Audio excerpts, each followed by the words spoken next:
এই জন্যই আমি লড়াই করছি, এই জন্যই লড়াই করছি। লড়াই আজ থেকে নয়। আপনি ভাববেন না আমি আমার ভাইয়ের জন্য লড়াই করছি। আরে রেখে দিকে যে ভাই, ভাই তো অনেক দূরের কথা। আমি বাপ মার জন্য লড়াই করছি না। কেন? রাসূলুল্লাহর জন্য বাপকে কুরবানি করতে পারবো, মাকে কুরবানি করতে পারবো, কিন্তু আমার রসুলকে ছাড়তে পারবো না। এর নাম হলো ঈমান।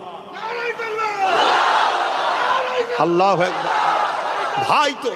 ভাই তো অনেক দূরের বিষয়। হ্যাঁ হ্যাঁ, আমি ওর সাথে আছি, সাপোর্ট করি ওকে। কেন? দরকারও আছে। লুহা না হলে লুহা কাটা। কোন ছেলেকে মিথ্যা কেস দিয়ে ভরে দিল, তাকে ছাড়াতে গেলে হুজুরের ফুঁয়ে হয় না, ওখানে ওকে লাগবে। কোন জায়গা দখল করে নিচ্ছে, হুজুর বলে সব জায়গা বেরিয়ে যায়, বাবা হয় না, তখন কেস কামারিতে ওকে লাগে। ওই জন্য ওকে বলেছি তুই কর, আমি তোর সাথে আছি, কিন্তু মনে রাখবি তুই জনপ্রতিনিধি, আমি পীর সাহেব।